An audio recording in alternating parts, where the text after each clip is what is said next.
Good morning, good afternoon, good evening. Thank you for joining our webinar today, Finding the Right Balance as a Product Owner. How engaged should you be? My name is Eric Nayberg, and I'm your host for today's webinar. I run marketing and operations here at Scrum.org, and I'd like to thank Rich for joining us. I'll let him introduce himself in just a moment, but you can see his face there on the screen. Rich, if you go to the next slide. So just quick guidelines, and then I'll hand it quickly over to Rich. Your microphones will be muted throughout, but please ask questions. You've got the questions box there on the GoToWebinar portal. Ask the questions. We'll be answering questions and certainly taking a bunch at the end as well. Or you can always tweet questions at Scrum.org, #ScrumPulse, and we can handle them that way also. Next slide.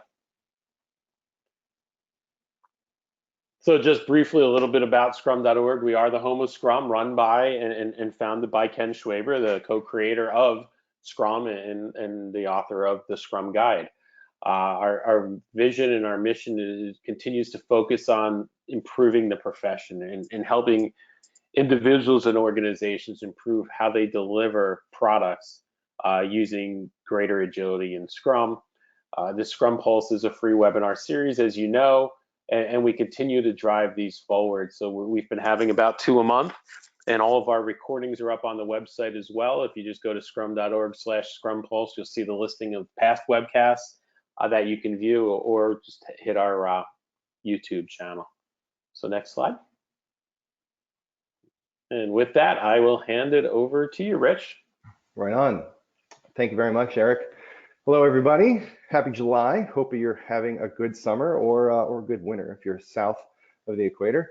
I'm Rich Visotcky. I'm the president and founder of Joint Insights. I founded this company to help people connect to different ways of thinking and different bits of information so that they can help move forward together.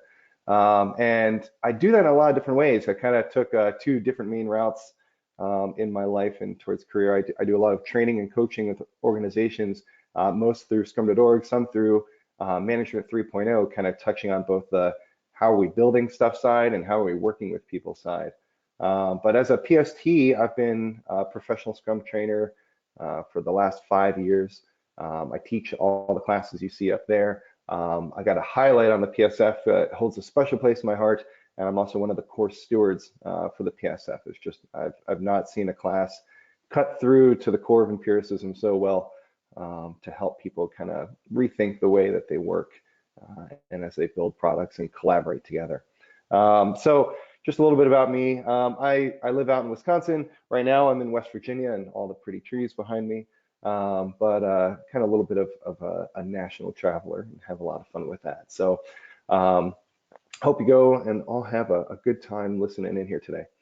But I want to talk about product ownership and kind of coming back to my mission within Joint Insights is to connect people in an interesting way. I think product owners have a really good opportunity to do that and to help start bringing people together to think about what's this great stuff that we want to build? How do we actually want to go and get it there, right? Like thinking about all the people who want to build good products, right? All of our software developers, our UX and UI specialists, our technical writers, et cetera. They just want to build great stuff. And you have all these people that want things built for them, and product owners can really help bring that together, right? Focused on maximizing the value of these products that we want to go and deliver. And so it seemed like an interesting thing to go and talk about. But when you do that, it's good to think about how do we actually do that, right? And in general, product owners, they maximize the value of the product by focusing on the management of the product backlog and how that order sets into play the next most valuable thing that we can work on and sets the team up to go and actually start building these products. But it's more than just managing the product backlog and moving things around and ensuring that there's the right amount of detail in there and the right requirements. We actually have to work with people. And there's different levels of engagement there that I think that I've seen product owners get into. I've seen product owners, and I'm sure you might have as well, where they just say they're too busy, right, to get involved, right? I'm important. I'm in these meetings all the time. I'm too busy to go and work with my development team or to even really be a product owner. And you kind of have to ask, well, why are you the product owner, right? If you can't be around to help make decisions and make sure that people know where they're going, that's a that's too little of engagement there. I've also seen product owners that are well too involved, right? Ones that are they're sitting with the development team every minute of the day, kind of constantly looking over everything that's being done and sort of micromanaging every little bit about the product and its team without letting things grow. And that's kind of hard too, right? Because then they're heavily engaged there, or maybe they're heavily engaged in their market. I wish I saw more product owners like that are in their market all the time, and they don't really have the right time to be engaged with the development team. So finding that right balance of engagement between the rest of your Scrum team and those that you serve in the market is an important thing, right? So we got to think about how do we get the right level of engagement there. And as well, when we're doing that, how do we set up the right decisions, the right accountability, right? Just as a quick recall, like what's the accountability as a product owner? For that, we want to make sure that the product owner is maximizing the value of the product, right? And they're accountable for that value. They're accountable for that order of the product backlog. And the rest of it, they should kind of be letting others drive, right? And help figure that out. So what are you not accountable for? Well, not accountable for probably how the product is built, not accountable for the process, of using Scrum and all the things that we decide along the way, unless you're obviously taking accountability for something you do as a product owner. Not accountable for your market moving a different way, right? That's the market's choice. So it's important though to think about using that lens there of accountability to drive focus into making sure you're doing the right thing and then figuring out who you're working with, right? Because we want effective product ownership. We want to make sure that as a product owner, the actions that we're taking are helping to go and drive the most value in this product and get everyone on the same page, right? Has anyone sit there and seen a bunch of feuding stakeholders? I know I have, right? I've been in sprint reviews where I've had multiple stakeholders present, constantly going kind of at each other's throat about what they want, right? My thing's the most important. I've got this next feature that's coming up here soon, so we need this team to go and deliver on my need right now, or there's no way that we'll be able to do anything. And of course, the company will lose a ton of money. And yet, the person sitting right next to them can make the exact same argument about something completely different. So as a product owner, being engaged in that kind of way to start listening through there to these needs, and then taking them back a little bit more systematically to say, hey, how does this affect us as a whole, right? And what kind of decisions that we can make that make sure we're building the right thing, and then get the development team focused on those, right? So bringing together stakeholders into the level of what's really valuable in the grand scheme of things, but then as well bringing together our development team to make sure that they understand what's valuable, that they understand what we're working towards, so that they can be as effective as possible too. And so with that level of effectiveness, let's talk a little bit about just setting a vision, right? As a product owner, it's important to make sure that you give direction, not instruction.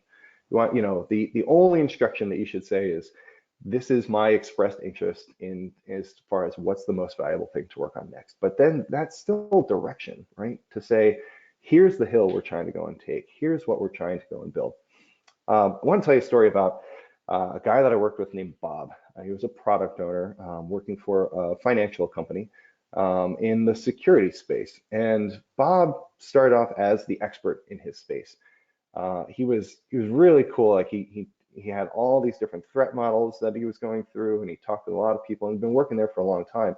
But he was taking over a new group and wanted to set out a new vision for security within the organization.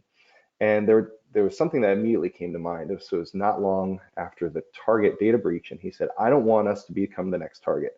I want our customers to have full faith that we have their best security in mind, and that we're doing everything we can in our organization for our customers and ourselves to prevent these kinds of breaches, right? And so that's a vision to go towards. Then he started looking at, well, what's out there to do that? And there were a lot of things that they were working on, between how security was granted to their employees when they entered the company or moved within the company, or how it was taken away as they left the company, making sure that was as effective as possible. There are different kinds of systems that were getting set for security, and there were other areas that were involved in that he knew he wasn't really in charge of. He was saying there's another Active Directory initiative going on to try to tie together some security across some disparate systems. And it's like, and I'm not even really involved with that, but I'm going to be the product owner for that, right? If it's around security and it's around making sure that our people and our customers are as safe as can be when it comes to accessing, and availability of these systems, I want to make sure that I'm the product owner of that, right? And so he didn't have to tell anyone about how to get that done. He was going to let that product run. He just wanted to make sure that it was focused in the right way and that they're doing the right things that also integrated well with everything else. So to set a good vision, though, you need to be talking with people a lot. So I'd say, you're talking with your development team, making sure they understand where to go, pulling them into the whole mix. You're talking with your stakeholders and telling them where you want to go. You're talking with other people ancillary to your product, and just constantly saying, hey, this is the direction we're trying to take our organization and our product here. And you communicate it again and again and again, so it becomes kind of a second nature thing in everyone's mind. I don't know, chances are if you work for another company, you've got a corporate mission or vision, and maybe you can recite it verbatim, and that's great. What's more important though is you understand it, right? You can actually speak to your core. And if that's the case, if you can basically state your core, your company's mission or your vision statement, not word for word, but really in the spirit of things, someone is communicating that clearly and constantly. And a product owner should be doing this for their product. Now, with that said, you ever have a product that you're not sure if it's the right vision or the right idea?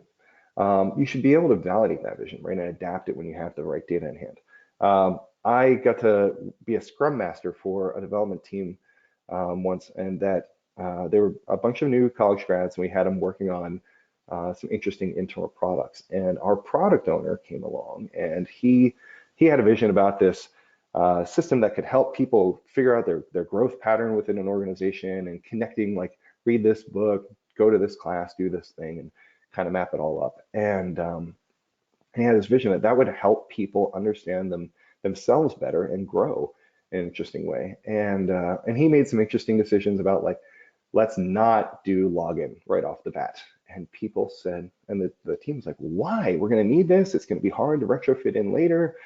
We need to start getting this thing in now. And he says, I need to validate that people actually want this, right? That we're on track in the right way, that this product would help us get there. And until we do that, until I can actually get something that just shows the core of it out there in people's hands and say, is this a useful tool that helps you manage that pathway of growth? Then I don't know if we really need to invest in all these other things that, all kind of the webbing behind the scenes that you would normally see in an application. And it was a really interesting and great lesson for this group of college grads that we had to learn that kind of thing, that it's not just about building products the way you expect to build them. It's about building the right products that speak towards that vision and that you can validate that the entire way.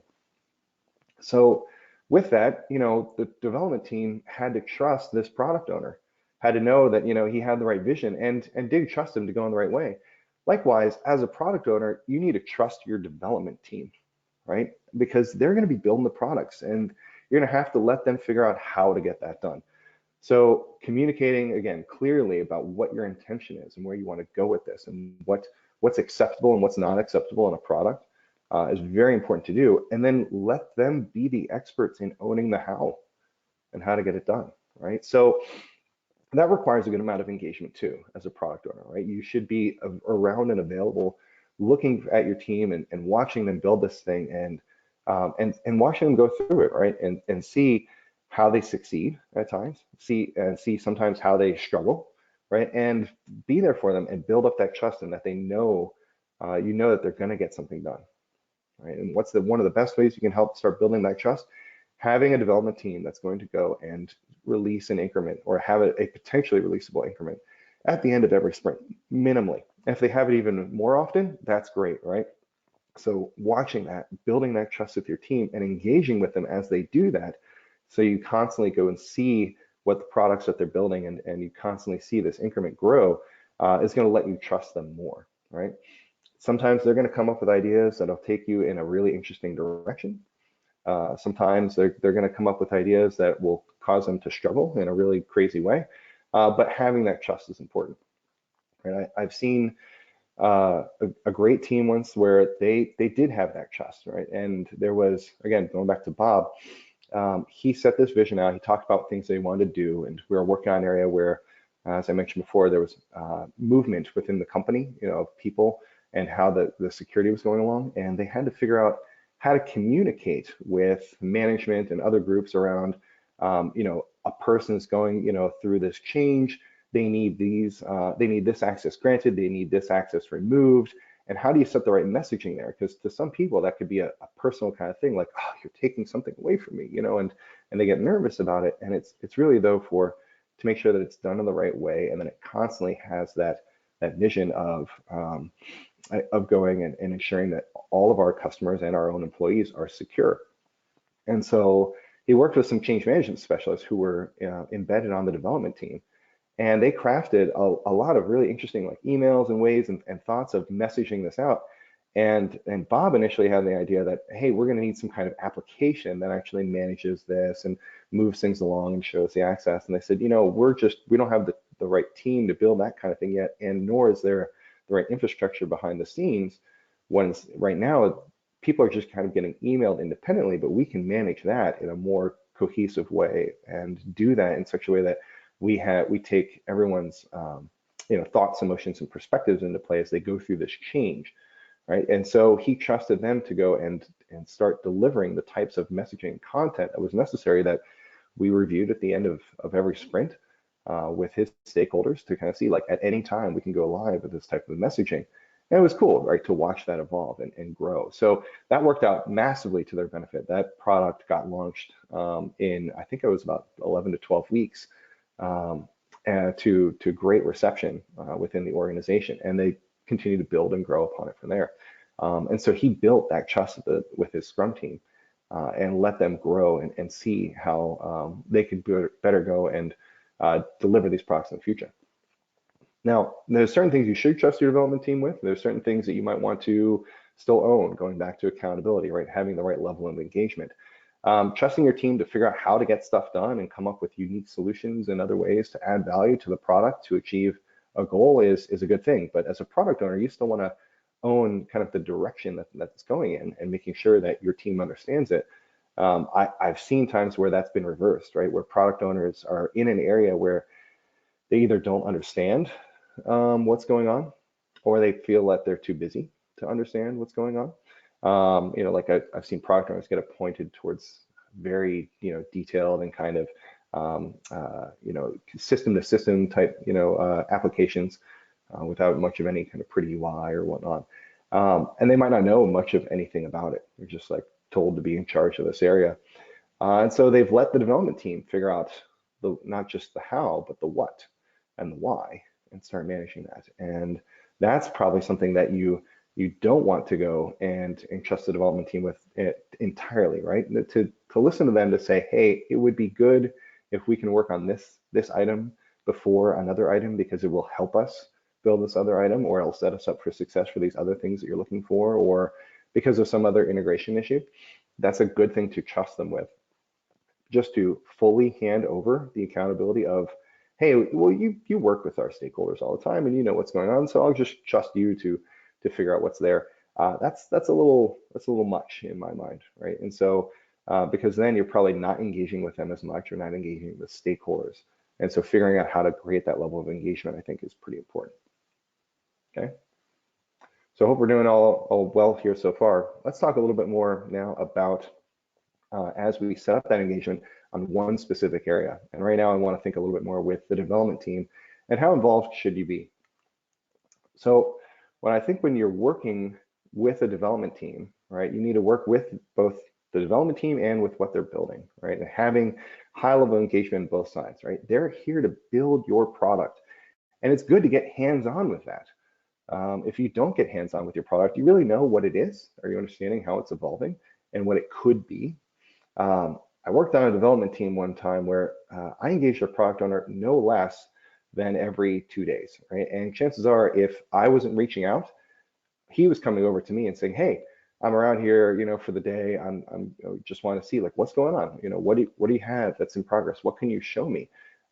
And we would sit down together and look at the product and kind of see in the moment, "Hey, I've got this application that I'm building. Let's say I think for one spot we had a series of graphs that we're trying to lay out. Like you can graph different kinds of data that was representative of like building systems and such, like how much power is our building consuming at the time, where is it going to, what are these equipment, the various equipment for HVAC, and how was it opening and closing and controlling temperature and such, to look for potential like issues that were coming up. And we'd bring the product over and say, "Hey, we can go in this direction, we can go in this direction. You want to take a look at it?" And show it to them and get some feedback, very immediately, right? Like, well, I think that this will help us better see, like if we make the line bolder, I think it'll show out a little bit better where we're having issues. And I could respond back about, well, if we do that though, it might get a little too thick and you might miss some bumps here. And is that okay? And you can say, well, yeah, well, no one's really looking towards that. They're looking for like broader trends. Okay, so we would make some adjustments right there on the fly, build and compile the application, load up some data with it again, and then show them like, all right, now, what do you think of this now? And that was really cool, right? Because now I get to see more of what he was thinking in terms of the product and why we were building a certain piece of the software. And he could see what we were doing and the fact that we were able to actually build this thing and engage really quickly and focus on what should we be doing right now, right? To make sure that we were on track and going in the correct direction. And so in doing that, like, I got to, build up not only just a better understanding of the product and you have a better understanding of what we're doing, but we just built a better relationship that if I needed anything, I could reach out and knew that I was going to get some good response, right? Because as I said, it's about every 2 days that we were going and meeting up just to see how things were going. But at any time, if I wanted to talk to my product owner, I could send him a message or give him a call. And he'd usually say, "Hey, okay, cool. I'm in a meeting until 2 p.m., but I'll be over at 2 p.m., right? That's the first availability that I can have, and I'll be there, right?" And he'd show up and make sure that he was present. And that let us all make sure that we were moving forward together. I didn't waste time building the wrong thing. I didn't go off in the wrong direction. We didn't go and have this long feedback cycle where all of a sudden I show up in a sprint review and it's like, "Well, here's what we built this sprint." And our product owner's going, "Huh, really? That's not what I thought," right? If you're surprising your product owner, you're probably not engaged enough. So make sure that if you are a product owner, that you are available to your development team as they need it to prevent any kind of waste in them going on the wrong direction or just being stuck from doing just about anything. You want to make sure that you're available when they have questions to move forward. And the rest of the time, I think you should probably be in your market, right? Be engaged with the market that wants to consume your products. Be engaged with the stakeholders who have desires to express in your product, and work with them so that they constantly see that you do have their interest in mind. You are asking questions and thinking about what could be and what should be in there, right? So finding that balance is important, and I guarantee it's not just fully on one side, right? You want to make sure that you're available in both ways there to get the most value out of that. As we go through that, though, we're going to get lots of different opinions on what should be, right? And as a product owner, your focus should constantly be on getting something done. Until you actually get this product out in the market, you're constantly you're constantly building up a potential, that you could be doing the right thing, but you don't have any information to validate that. Right? Well, as soon as you get this thing to releasable, you review it with stakeholders in a sprint review, and then make the choice to release this thing, and then get some data back from your actual live market. It's all just a possibility, a probability that you're doing the right thing. So we want to focus on getting to done as fast as possible to validate those assumptions and ensure that we're going in the right direction, or if we learn we're going in the wrong direction, change as fast as possible. So as you're working with your stakeholders, and they have different ideas to think about what could be going and making something better. They're going to constantly try to think about, I should add on something, I should add on something. I know I worked with a bank one time that the people there were so used to seeing such long delivery cycles that they would constantly ask for more and more and more things to be added to the scope of a product, right? Or when they were actually working on, when the development team was actually working on a portion of the product that a certain stakeholder was interested in, they would have this tendency to constantly try to go and pile on more work. And that's kind of dangerous, right? And as a maybe a novice product owner, you're saying, oh, good, yeah, we have to add that, we have to add that, we have to add that. And you're not thinking about, well, could that just be a future product backlog item? And as I said, I worked with a bank that got to see this one time and watch a product owner who was really good at negotiating that kind of thing. He went in one sprint, released a ton of value, like millions of dollars of value and potential cost reductions that were going on with this bank. And he would work through and get these requests, and it's like, oh, it has to, for our next search, we have to be able to look for, information on, where are these people coming from and how long have they been engaged with the bank, and when are they making payments, when are they creating new debt, and on and on and on. And he said, actually, I don't think we need all that right now. Let's focus on just, two core things here that help us understand, are we even in the right targets, right? What are some of the biggest areas, or what are some of the biggest indicators that we have that this is an active customer we should be working with further, or this is an inactive customer that we can push off towards later, and let's just validate that we're in the right ballpark. And so at every sprint review, they had these conversations that constantly brought together new bits of information of, oh, well, we're looking at this, we're looking at this, and he'd say, yeah, we are, or no, we're not, should we? And if the answer was yes, or at least the potential for yes, they'd put it on the product backlog as a future product backlog item, right? And that was good. So it constantly made sure that they were getting little things out there to review and potentially release to validate that they were in the right track, right? And I think the same thing goes with your development team. There are times where if a development team, they're in the product, they want to make it awesome. They're building something great here, and they realize, oh, you know what? Well, while I'm here, I can add this extra little piece, maybe for some additional filtering on the kind of data that's coming back, so that we could see it in a new kind of way. As a product owner, it's your job to listen to that idea and say, hey, this could actually be really good, right? I agree that we should do something like this, but to note that that changes the scope of a product backlog item. Do you really need that to be able to get information back out of the, out of the product and validate that with your market, and in order to actually achieve some goal of, like, say, just displaying information to somebody that they could use to make a decision on their own. And as a product owner, making sure that that gets added instead, perhaps as a future product backlog item, potentially, taking a little bit longer because the team has to come back to it, but still knowing how do we hone in and have that laser focus on, is this a good idea or not, before we build on too much and perhaps jeopardize our product and getting to done because of all the additional scope creep. Likewise, if you're trying to pull scope away, that's another thing, that you got to figure out what's, is that too much, right? If you'll talk with stakeholders in the development team, oh, we don't need this, or, there's pressure to get something done at a certain point in time, right? And you're going to see this level of concern, I'd say, from your development team and your stakeholders. We have to get something done. We have to get something done right now.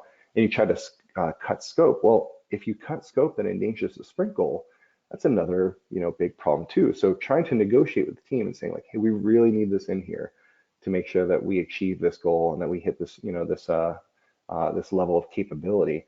But otherwise, anything else, if you want, I'm willing to pull it out. Talk to me, give me some options about what can be going on here. You can go and end up building a great product, a very focused product towards a certain sprint and a certain sprint goal, right? And that really takes, understanding your product well, understanding your stakeholders' needs, so being engaged with them to listen to those needs and seeing what do they truly need to accomplish, and does this actually help them get there or not? And listening to your development team and their ideas and needs, because they'll come up with a whole wide variety of ways to potentially change this product for its benefit, because they're in there working on it every day. And if they even have the perspective of your customer, that's even better. that they'll understand, things that you could perhaps be doing that, you might have missed, right? You're not perfect out there. With that in mind as well, just thinking about the product owner as a connector here between the development team and everyone else who wants the product that they built. If you're constantly communicating the right vision, if you're engaged with the development team and engaged with your stakeholders, why not bring the two of them together, right? You're not going to know everything that could be out there to go and work on. You're not going to understand every little detail, every potential that's out there. But if you start getting this network of people together that can work and see things from a different perspective, who can express their opinions, a little bit more directly, such that the development team hears it. Maybe they'll hear something from their stakeholders that you won't hear directly. That's why we love getting entire Scrum teams, not just a product owner, but product owner, development team, and a Scrum Master in a sprint review, so that everyone hears that feedback and starts engaging very directly with each other, and gets that different perspective and starts figuring out, hey, how can we really maximize this value of this product, right? And a product owner is great for setting up that level of engagement. As soon as a product owner does that, it frees up all kinds of time that they could have to go and look into other things further, either spending more time interviewing people in the market, right, and going out there and figuring out what's going on, or even spending more time with the development team, understanding what challenges are out there and what might we need to do to our product to move this ahead, right? So, I know I've also had a product owner that's done that. They said, hey, well, we're working with this configuration team that's upstairs. They're actually going on site and deploying our product and working with our customers. So why don't we go talk with them about what challenges they're actually facing when they pull all this data together and they start to go and utilize their systems and bring them up online. And we would start doing that pretty much every week. We'd spend a little bit of time hanging out with our stakeholders, listening to them, trying to see what kind of ideas they had and bounce ideas off each other. And then would work with our product owner there on what's the next best thing that we should actually do, right? It wasn't just a promise of, hey, stakeholders, you said that this is good and we all agree, so we'll go work on it. It was like, hey, this is a great idea. Let's make sure it's captured in our product backlog. Now talk with our product owner, who, if he wasn't there, we would express the need, the interest, and kind of see if whether that item should be moved up on the product backlog or down. If he was there, right, again, looking at that systematically with other needs from other teams and seeing where should this go and helping to express that need right away. And so really, you can only do that with high levels of engagement there to make sure that you are engaged with your product and the team starts to respect your decisions as they go through here. So try to figure out how to make that connection, right, and use that engagement to increase the engagement of both the rest of your Scrum team and those who really want product. You're going to see some of the best things come out of that. Okay, so that's the majority of things that I want to talk about there. Of just that, as a product owner, you should be thinking about, are you communicating clearly with your team? Are you communicating enough with them, right? And is that communication helping you be effective? Likewise, same thing with the rest of your market, with your stakeholders and your customers. Are you actually going out and talking with them, listening to their ideas and their needs, understanding those needs, and then expressing that in terms of your vision and where your product should be going? So bringing that back to the development team, then connecting them directly so you avoid that whole game of telephone, and you can actually have an open and honest conversation together so that you all focus together on building the right, the most valuable product for the need that's at hand. And with that, I'll turn it over back to Eric to see if you all have any questions or there's anything else I can talk about here today. Great, thanks, Rich. Excellent job. And we've got a whole bunch of questions, and please keep them coming in as well. We can get started with the first question. So, Rich, what's the role of the product owner when it comes to budgeting and financial forecasting? Good question. So as a product owner, when it comes to budgeting and financial forecasting, I've seen different product owners have different levels of engagement there. Some have had absolutely no hand at all, unfortunately, in the budgeting and financial forecasting. They're just told to manage the product. And in some ways that can be liberating, right? Because your focus is just on the product, and you can almost imagine there's an endless stream of money coming in, although that's a little risky too, right? You want to know that there's probably some extent to that. But then it's even better if you do get involved in the financial forecasting. If you can understand, hey, what's the cost of our Scrum team, right? Do we every sprint, we're working in 2-week sprints. We have a cost associated with that. We're all salaried employees, maybe, or we're paying contractors, and we know what their rates are. So we have this information available to us, and so now you should understand a little bit about how do you relate that cost to what value that we're supposed to be getting out of it. Right? And a product owner should really be thinking about that value. I did get to work with another executive in a bank one time who was taking over the product ownership role and was in charge of budgeting and financial forecasting. And initially, he was trying to think of it in terms of like, well, here's all this scope that we potentially want to do, and we're probably looking at about 1.5 years of development. What's the budget for that? How do we know? And he was constantly met with a struggle by working with budgeting people in that they were like, well, define all the scope because you're asking for a lot of money and we really want to be certain on what's going on here. And he knew that that's just not how complex products go. They evolve over time, and he wanted to listen to feedback and change direction to make sure that he was building the most valuable thing. But he still needs this secure budget. So he started looking at more incremental budget delivery, right? Trying to go after small tranches of funding that could keep his team funded for about 3 months at a time. Focused on making sure that we're getting good value out of that, and then going back for the next round of funding.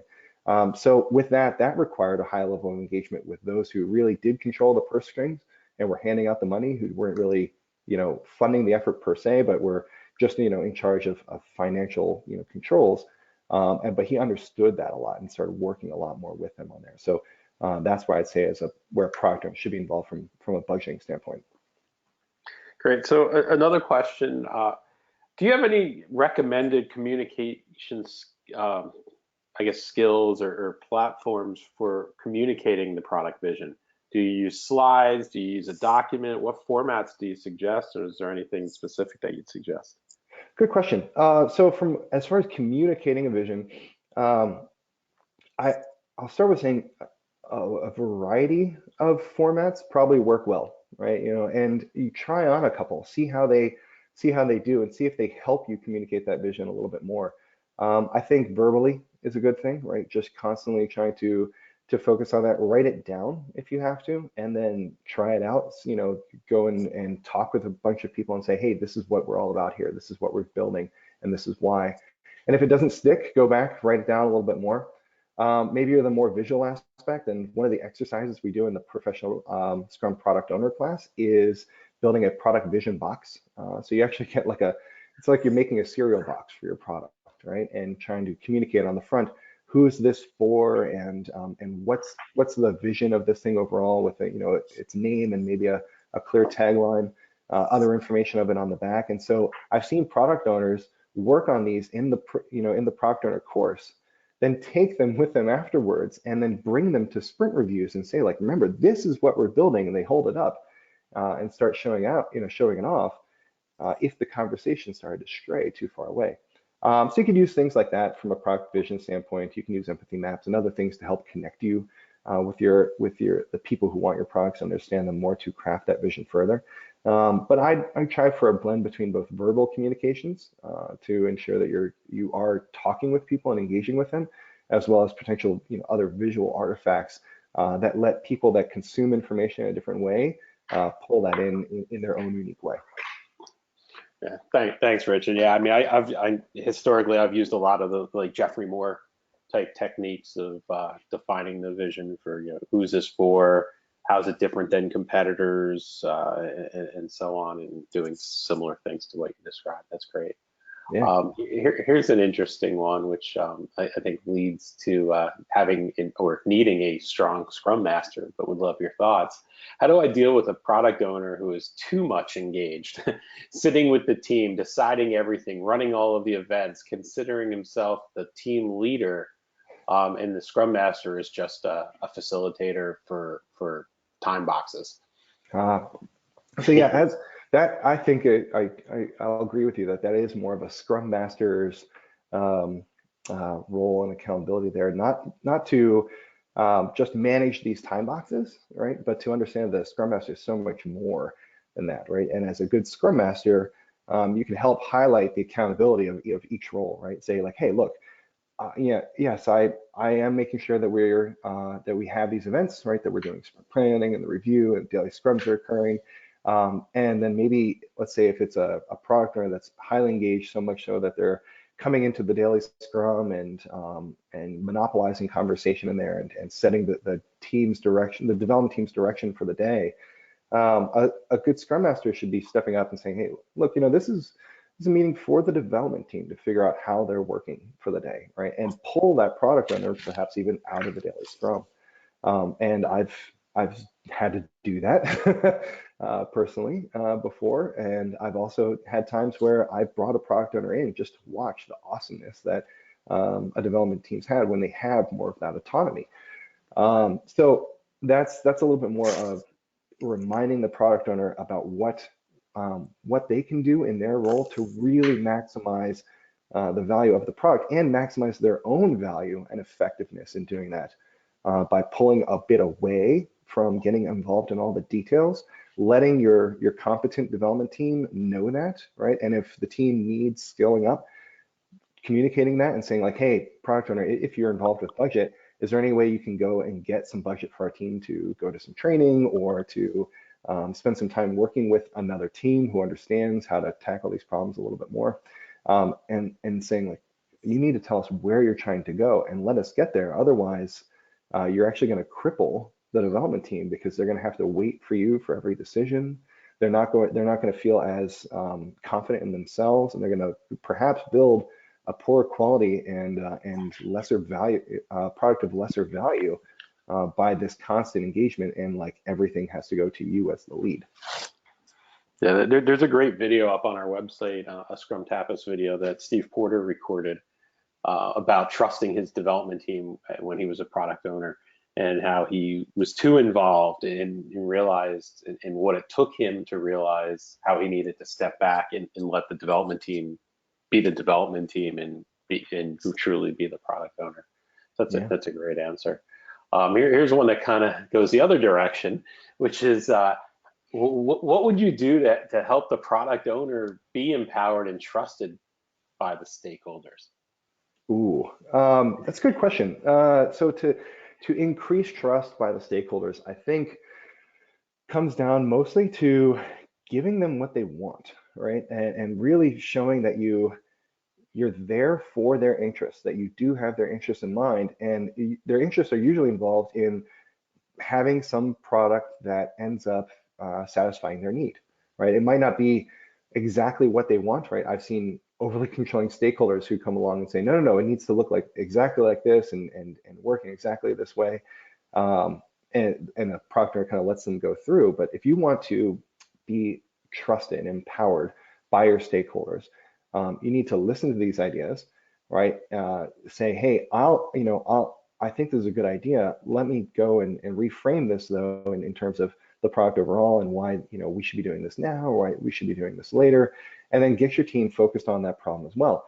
Then come to them with an increment, right? When you actually when you communicate that clearly to your development team, that need, and then trust them to go and build this product, right? Working with them to constantly make sure they're focused in the right direction and that they're coming up with solutions that can meet that need.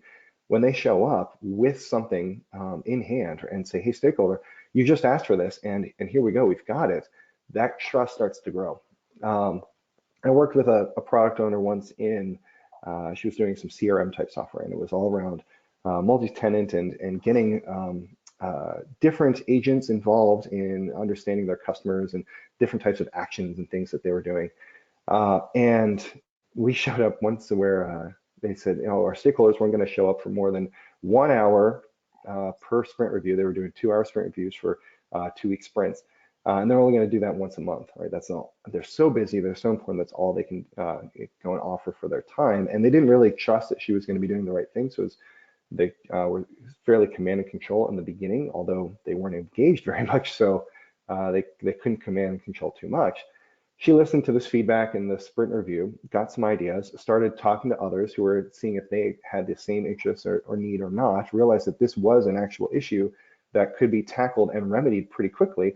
after communicating with their development team and getting some ideas and about how they would go about doing that, put it to the top of the product backlog, started working on it, and got it done. 2 sprint reviews later, when these stakeholders showed up again for the sprint review, they were going through the product and reviewing a variety of things that they had done that sprint. And the stakeholder said, "Hey, whoa, wait, this other area that you built, like you created this whole other form for capturing and processing this data that we talked about 2 sprints ago. When did you guys do that? That's awesome." She was, "Well, actually, we did that last sprint. We heard it was important. I talked to other stakeholders. They all said that this was an issue that they're running into, and we thought, let's go and do that, right? Let's actually work on this now." And they got it done in 1 sprint. So here it is, right? You can use it. And the stakeholders are like, "Wow, that's really cool. Like, you actually listen to me, you care." And so they started working with her a little bit more, showing up to more sprint reviews, and putting that trust in this product owner, because they knew that she was aligned with their needs, and got the development team focused on figuring out how to take care of those needs in whatever way possible if they could. So just by continuously releasing a product increment, they had built that trust, and she became more and more empowered. Cool. Thanks, Rich. So Yeah. here's one, and this comes up a lot. It's come up at a lot of events in a lot of customers I've talked with as well. I work in a development team, which also includes a business analyst. At the moment, the BA is checking pretty much every ticket before the sprint and goes in the before it goes in the test. I'm a little uncomfortable with this, as I feel it's stunning creativity of the development team. Can you advise on some of this? How should this be handled? How involved should the BA be? How involved on PBIs should the development team? What responsibility should they take? If I just to make sure I'm hearing this in the right way, sounds like there's a BA on the development team that is also not the product owner. Correct. That's Okay. how I'm reading it as well. Okay. Yeah, the So product, actually, yes, because the product owner is asking the question. the product was asking the question, and the BA is too involved. So that's an interesting thing there too, right? Because if I go, actually, I'm just back to this slide right here. A product owner doesn't have to be the person who's in charge of every decision in terms of how something's done and whatnot, and needs to trust both that stakeholders have the right intentions, the development team has the right intentions, they can communicate with each other, and a business analyst can sometimes be a great person to help bring some of the details in place there. What it sounds like is that the business analyst is trying to become kind of like the bottleneck and the gateway for which everything should go, instead of more as a collaborative person on the development team. Because I've seen times where product owners are championing that vision and letting business analysts run a lot more with the details, because they're heavily engaged in a certain area. They might even be subject matter experts for a certain thing, and are dealing with that in a much more detailed way with the development team. Story for there, I worked with a group that did like product sales online, kind of built a site that is similar to Amazon, but not for a very specific product line. And working with a group, they had BAs on each team. There was one product owner and 7 development teams that he worked with. And he had BAs on each team to help the development team understand some of those details and work through decisions when he was engaged in one area or not another. It was to help make sure that they were getting the most effective engagement when the product owner was involved, and know that they could continue to progress when they weren't. And so this business analyst worked a lot with the product ownership and trying to help understand the direction and the vision, and then worked with the development team as they were building things to ensure they were building them and meeting the right needs. So not overly defining things ahead of time and then just using that as a checkpoint, but instead working with a development team on defining acceptance criteria up front, writing out given when then scenarios that would understand that flow, and then make sure that, hey, well, actually our customers use this product this way. So how would that look like now from a system, and how would we define that? And working with the development team to do that. And then as they're building things and the development team has questions, being available as a business analyst who has some of this detailed knowledge on how things work and has some of these good relationships with stakeholders perhaps, to be able to answer those questions in the moment to allow the Scrum team and the development team to move on. Whereas the product owner is more setting that overall vision and direction and making sure that that's in check, with a business analyst and saying like, hey, I need you to go and work, let's say, with a certain group here, really dig into this idea because that could change the direction of our product for the next few months. And I want to know a little bit more about that before I make a decision, right? So you can have a very healthy relationship there, but I think it revolves around, as a product owner, letting your team own some of this and figure out how, right? Maybe even talking about it in a sprint retrospective to say, hey, is this healthy for us right now? Like, do you guys feel that you're empowered to get things to done? Is there any issues in getting to done, right? And is there a process issue that we should work through? And if someone brings up, well, yes, everything must go through the BA, and that slows us down. Saying, oh, how can we spread that knowledge around? Is there something more you need from me? And what else do you want to change as a way that you're working as a development team to build this increment to get stuff done? So put a little bit more on them, but make sure that you're setting that right vision is what I would go with. So there's a question that's come up a few times in the list here, Okay. stated a bit differently, but I think it's a good one. Is how do you deal with disparate teams, right? Distributed teams rather. And so I've got maybe a product owner in one location and development teams spread out, or Scrum Masters spread out, or maybe even just the product owners distributed and not co-located with the team. Yeah, that's tricky, right?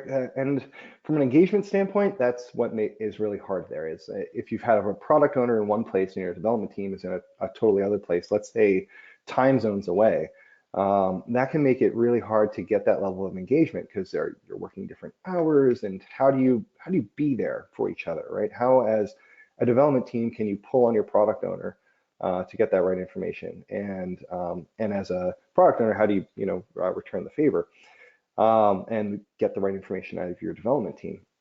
And I've seen this work out, right, where product owners understand that, hey, sometimes they need to make certain sacrifices towards in time to work with another team and to make sure that they build that engagement and understand that vision. And then times where they'll ask the development team to reciprocate right there to make that work as best as possible. But you still always have some level of issue at play there in terms of time that you might need to overcome by actually going to wherever your development team is, right? Or bringing everyone together. If you have a fully distributed development team, let's say people all across the country, let's say here in the States, that could be multiple time zones and a lot of different areas. Getting everyone together occasionally, let's say for a few days of working together and in a sprint review, can help build those bonds that will allow you to trust your team a little bit more as you go along. So that as you communicate with them your intention, here's what we're after, here's what we want to build, and here's why, they can understand and use that a little bit more, use that understanding of growth and direction to figure out what to build, right? But it's going to require a lot more vigilance on your point as a product owner to make sure that you are getting that level of engagement and that your development team does understand your wants and needs to be able to go and execute on those versus being able to just walk over to their desk at any time of the day during a normal working day that you all share the same hours. So work on that there. Yeah. I got one other thing to add that too. The other is to make sure that you're doing it for the right reasons, right? Sometimes I've seen development teams working in different areas or product owners are in different areas. If a product owner is building a product that is, let's say, for a certain group or region that benefits from them being in a certain region, that's great, right? Because then you really understand what that product's for, and wherever your development team is, if you can help connect them with that thing, like saying like, hey, around here, our culture is totally different than where it is from you, and I need you to understand that, and this is why we're building a product in that way, that's good. If it goes the opposite direction, right, where a product owner is disconnected from their market, you're going to run into struggles overall in what you're building there, regardless of where the development team is. So make sure that you, as a product owner, you are able to engage with your market easily, just as well as your development team. Cool. So I think we have time for one last question. And by the way, I've played that role. I've been a product owner on teams that were completely distributed, where nobody was co-located. It's just about communication today. Yeah. It's about being available, being together, not physically, but still being together, and being able to work together as a team, and communication. And really, one of the things that we found was critical is really adhering to Scrum values, because otherwise it was very easy for people to go off and start ignoring and going into their little circles. But great answer, Rich. I think there's one time for one more question, and this is also another kind of common theme that I'm seeing in some of the questions. There's a whole bunch of them that are somewhat tied together, in my opinion, around not having a powerful Scrum Master, or having a Scrum Master doing the things that maybe a Scrum Master should do. This question specifically is more about stakeholders not empowering the product owner, but how do you deal with powerful stakeholders who arrive at the sprint review and disagree on what has been built during the sprint? I think these are all kind of tied together, though, in this list of questions I'm seeing of, how do you deal with a product owner who's trying to do too much? How do you deal with stakeholders who aren't empowering the product owner? How do you deal with a development team who's not listening to the product owner? There's a whole bunch of these in this list of questions that have come in, Rich, that are kind of, to me, all tied somewhat together. Sure, sure. I'm going to start with actually what you were saying of like you show up to a sprint review and you've got a stakeholder who disagrees with the direction you've taken a product, right? And they voice that very vehemently. I think it's important to understand that's not necessarily a bad thing, right? If it's happening all the time, it is.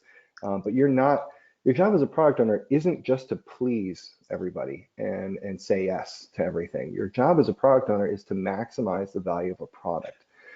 So if you're encountering these kinds of issues where stakeholders are disagreeing with you, and like they said, oh, you should have been building this thing instead, and we're going to miss this opportunity, it's important to communicate again why you made a certain choice is what you did, right? Well, I know we're going to miss this opportunity over here because we didn't build this, but we're actually going to gain a whole new opportunity, with our existing large base of customers, and we're not going to capture this new smaller base.